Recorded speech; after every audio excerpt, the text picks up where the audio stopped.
Hello बच्चों, welcome to my channel. आज हम बात करेंगे क्रोजन एंड एसिडिटी कि क्रोजन क्या होता है और एसिडिटी क्या होती है और हम इसे कैसे प्रिवेंट कर सकते हैं।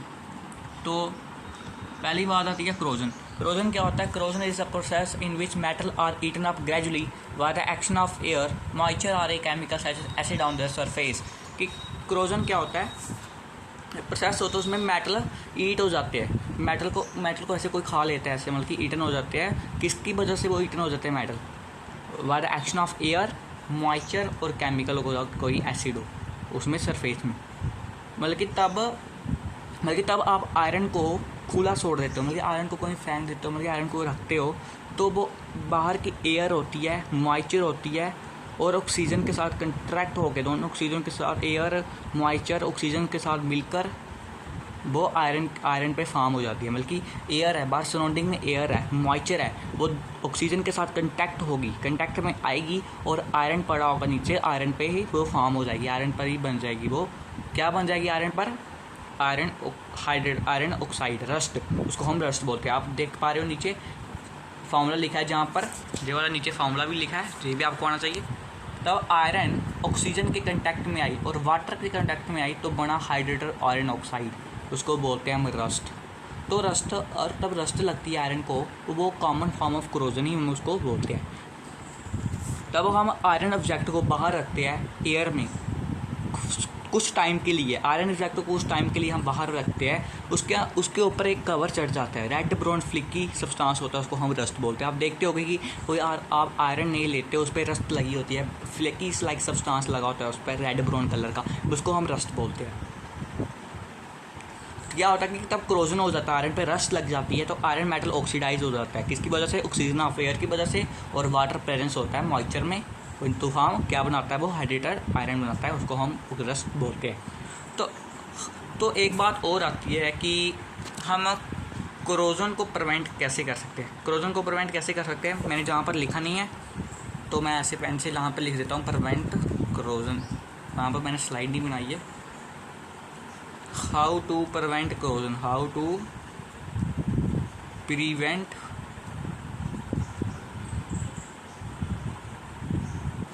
Prevent corrosion. ये भी आपके मन में एक सवाल आता होगा कि हम क्रोजन को कैसे प्रिवेंट करें। बल्कि तब आयरन नेल पर एक flaky substance, red brown colour का कवर चढ़ जाता है आयरन नेल पर, आयरन को रस्ट लग जाती है। हम उसको रस्ट ना लगने दें आयरन नेल को, उसके लिए हम क्या करें? तो आप देखते होंगे कि कारपेंटर होते हैं, वो लोहे वाली चीज़ पर पेंट भी लगाते हैं, पेंट करते हैं। तो पेंट क्यों करते हैं? कि रस्ट ना लग जाए, इसलिए आयरन नेल को पेंट करना जरूरी है। How to prevent rusting? By applying paint, by applying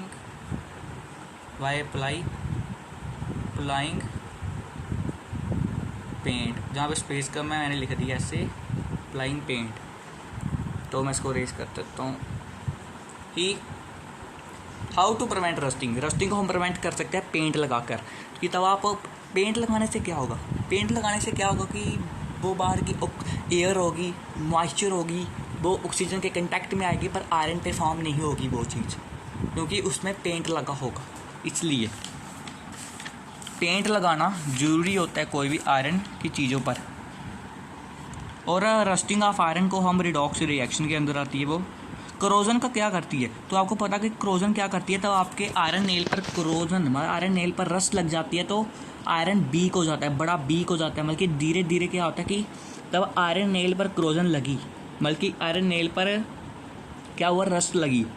तो रस्ट लगी, फिर से रस्ट लगेगी, बार बार रस्ट लगेगी, तब तक आपने पेंट नहीं किया। बल्कि कोई पुराना सड़ा हुआ लोहा पड़ा है, कोई भी लोहा पड़ा है, तो आप उस पर पेंट नहीं करोगे, तो बार बार रस्ट लगेगी उस लोहे पे और लोहा सड़ जाएगा, बल्कि लोहा सड़ जाएगा, बीक हो जाएगा आयरन का मेटल।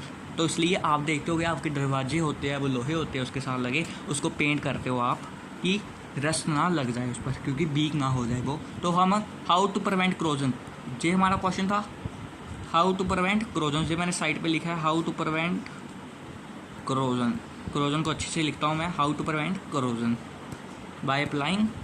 क्वेश्चन है एक, साइड पे लिख रहा हूँ, how to prevent corrosion, how to prevent corrosion, कि हम क्रोजन को कैसे प्रिवेंट करें। तो इसका आंसर मैं जहाँ पर लिख रहा हूँ, क्या लिख रहा हूँ इसका आंसर, पेंट करके, पेंट। हम क्रोजन को कैसे प्रिवेंट कर सकते हैं, पेंटिंग कर कर।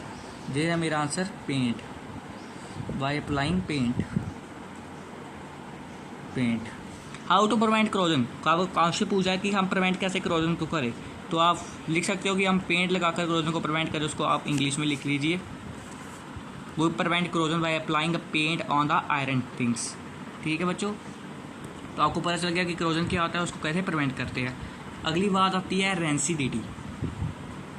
रेंसिडिटी, ये है अगला टॉपिक, रेंसिडिटी। ये मैंने डेफिनेशन लिखी है, the condition produce by aerial oxidation of fat and oil in food mark by unpleasant smell and taste is called rancidity. की कंडीशन होती है, प्रोड्यूस होती है एरल ऑक्सीडेशन, बल्कि तब आपने, मैं आपको सिंपल तरीके से बताता हूँ, ये थोड़ी डेफिनेशन डिफिकल्टी होती है, तो मैं आपको सिंपल तरीके से बताता हूँ कि रेंसिडिटी क्या होती है। रेंसिडिटी होती है मतलब कोई ऑयली चीज़ है, कोई ऑयल वाली चीज़ है, कोई फैटी चीज़ है, मतलब कोई फैट है उसमें ऑयल वाली चीज़ है, तो आपने उसको एयर में छोड़ा, मतलब आपने उसको पैकेट को खोल कर, उस पैकेट को खोलकर कहाँ छोड़ा, बाहर छोड़ा, थोड़ी देर के लिए आपने उसको बाहर छोड़ा, सम टाइम के लिए, तब आपने कोई फैटी और ऑयली वाली चीज़ को आपने बाहर छोड़ा।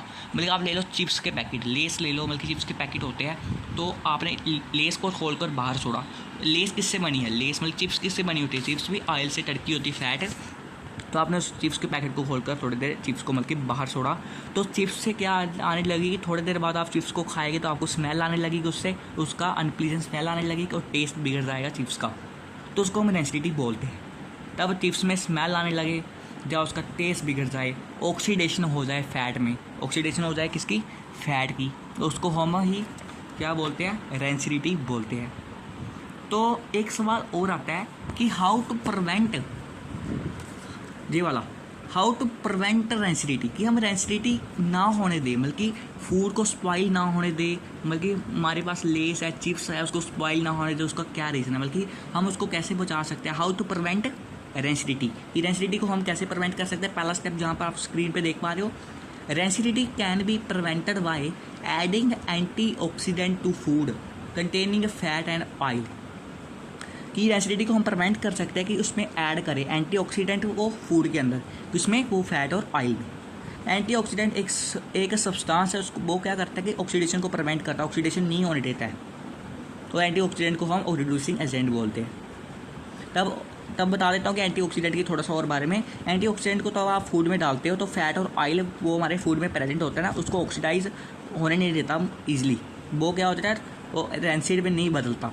जो फूड होता है हमारे लिए गुड रहता है फॉर लॉन्गर टाइम के लिए, एंटीऑक्सीडेंट डालना फूड में जरूरी होता है। अगला स्टेप है rancidity can be prevented bye packing fat and oil containing food in nitrogen gas. कि रेंसिडिटी को हम प्रिवेंट कर सकते हैं कि उस फूड को पैक करें किसमें, नाइट्रोजन गैस वाले पैकेट में। आप देखते हो लेस खाते हो, आप तो लेस खाते हो तो लेस वाला पैकेट होता है, उसमें कौन सी गैस भरी होती है, फूल जाती है लेस, तो उसमें अनरिएक्टिव नाइट्रोजन गैस होती है। कि उससे क्या होती है कि वो बाहर की ऑक्सीजन होती है वो अंदर नहीं जाती है, बाहर की ऑक्सीजन सराउंडिंग में ऑक्सीजन है वो लेस के अंदर नहीं जाती है, इसलिए लेस स्पॉइल नहीं होती, रिएक्टिव गैस नाइट्रोजन में। और तीसरा स्टेप है rancidity can be retarded by keeping food in refrigerator. और रेंसिडिटी को हम कैसे बचा सकते हैं, फूड को रेफ्रिजरेटर में रखकर। आप देखते हो कि घर वाले फूड को रेफ्रिजरेटर में रखते हैं कि फूड स्पॉइल ना हो जाए। कि मैं आपको ये भी बता देता हूँ, थोड़ा सा इंटरेस्टिंग फैक्ट है, और कि फूड को रेफ्रिजरेटर में रखने से ख़राब क्यों नहीं होता फूड, क्योंकि रेफ्रिजरेटर का बड़ा कम टेम्परेचर होता है अंदर, रेफ्रिजरेटर का बड़ा कम टेम्परेचर होता है, रेफ्रिजरेटर का अंदर बहुत कम टेम्परेचर होता है। तो फूड को हम रेफ्रिजरेटर के अंदर रखते हैं तो ऑक्सीडेशन होता है फैट और ऑयल का कम हो जाता है, किसकी वजह से, लो टेम्परेचर की वजह से। सो रेंसिडिटी रिटार्डेड हो जाती है, रेंसिडिटी नहीं हो पाती। तो rancidity can be retarded. Fourth point है rancidity can be retarded by storing food in air tight container.